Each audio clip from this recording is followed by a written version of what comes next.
The expansions didn't stop there. No, They no, they definitely didn't. didn't. And now Nope. look, this is going to be something you guys should enjoy this next segment because this is something very unique. This is a system that you and I have never owned, neither one of us, Mm-mm. nor do either one of us have any interest in owning. If we got one for like a really good deal, we'd probably buy it just because, just to have. But there's no desire in either one of us to get this console. And that is the 32X. 32X. That was my first Christmas working at Electronics Boutique Really? when the 32X came out. Yes. I remember being young and remembering like this was like one of the first times in my life where I was like, nah, that's some bullshit. Like magazines and stuff were already talking about the Saturn and they were trying to like push the 32X. And I was like, I was like, look, this thing looks cool. The graphics look better than Genesis. I'm not paying. I'd rather wait for the Saturn or anything else if I know that this is like a half step. Now, this is also coming from someone who the last generation of consoles, PS4 and Xbox One, bought into the half step.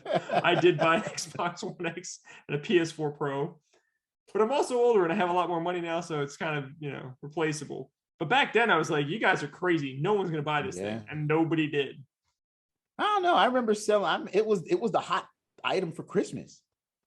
It sold initially. It sold, but again, it was all trying to Sega is a master of marketing, and they were at one point they were double the power. The Genesis was 16-bit console. You snap this on and you double it with 32 bits of processing power, and it promised more colors, and which it did. I mean, there were a few standout games for it. Sonic Chaotic was one. That's probably like if I owned a 32X, I would have to have that game. Like that, I would have to find and buy that game because I'd never played that version of Sonic. Virtual Racing Deluxe, the whole polygon racing thing. It had some standouts, but man, it was just another attachment to extend the life. And in my opinion, the sucky thing was it. So for people who, I'm trying to picture this. So people who are listening, you had the Genesis 1, and then you had this big Sega CD underneath attached to it. And then you had the 32X plugged on top of the Genesis in the cartridge slot. And each of them had to use its own power supply. Yep. So you definitely needed like, a surge protector because you had all these wires coming out of this thing. These weren't the small plugs that you see today that are like an inch long. These were the big plugs that were like, 2 by like 4 like inches that you would have to plug into an outlet. There's no way you could plug that into one outlet. You need a surge protector to use this system. Yep. Some of the games were enhanced, especially because they came out with 32X CD games for your Sega CD. I don't even remember this. Are you serious? Yeah. Like Night Trap 32X CD it's a much better game. So wait a second. So you had to buy, was this a CD or was this a cartridge? No, it was a CD. It was a CD, but you needed the 32X to play and the Sega CD. The CD. Correct. Jesus God. Yep. It cleaned up the graphics a little bit. The full motion video wasn't as grainy. But for all that crap, they could have just made a new system. Well, they did. It's called Saturn. Oh my God. Yeah. And now you can see why Sega fell apart. This is the beginning of their downfall, is BS like this over and over again. Yeah, the story goes from what I'm told is like Sega of Japan did not want them to put out the 32X. It was more of because they were kind of concentrating moving on to the Saturn. But then Sega of America fought tooth and nail. No, this is the way. add-ons. There was it was two different companies, even though they were the same umbrella. They were operated completely different.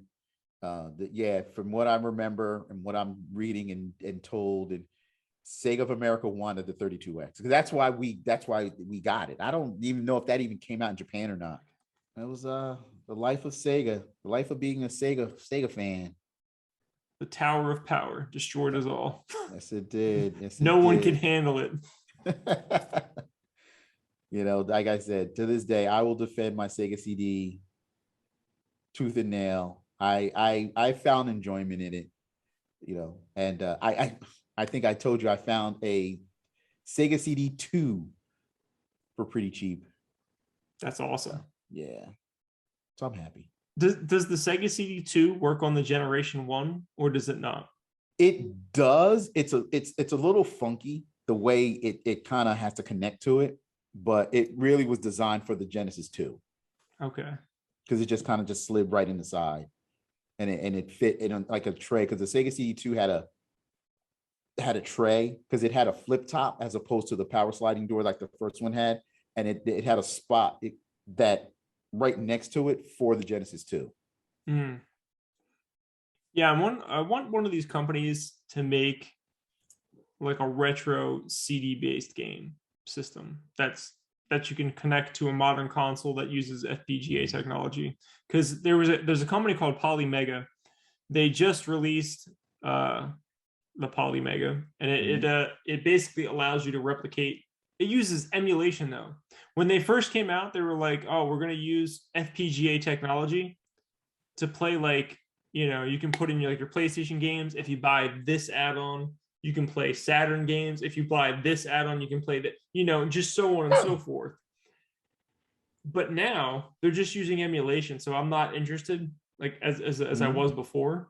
But if a company like Analog, who makes great FPGA technology stuff, would make like a CD version that would play like all sorts of stuff, that would be awesome. Mm-hmm. They are actually making a TurboGrafx 16, and I think it's going to have the CD add-on to it as well. So maybe they're going to start diving into that. That's cool. Yeah, I love my TurboGrafx. All I have is the mini. I don't have a real one. That system got no love.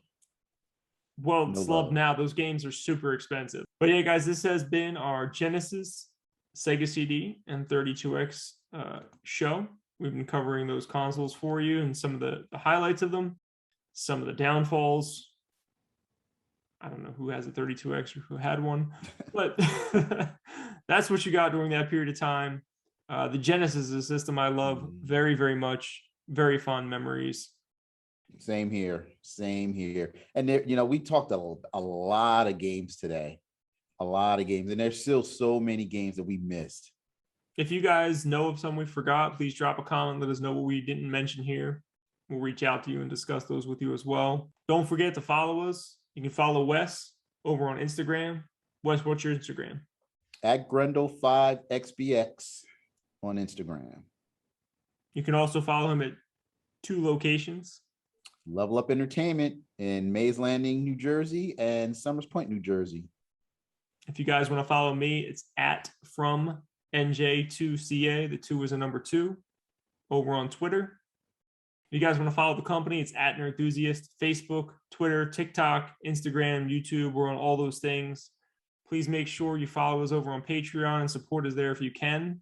You can start supporting us at just the $1 level. All of our contributors put up content on there. We got poker, video games, wrestling, all sorts of stuff.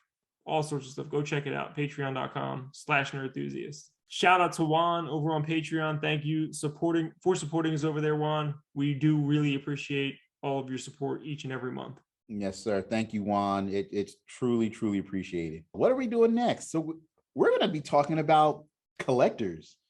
We are. And the different type of collectors. Why do you collect? Are you an investor? Are you a true collector? What's the difference? I feel like this show is going to start. Some people are going to really hate us after the show, and some people are really going to like us after the show. I just have a weird feeling about that. We'll see. All right, guys. So that's what you have to look forward to come January, because this is going to be our December show at some point in January. Investors versus collectors. Until then, thank you for watching. You guys take care. Have a good one.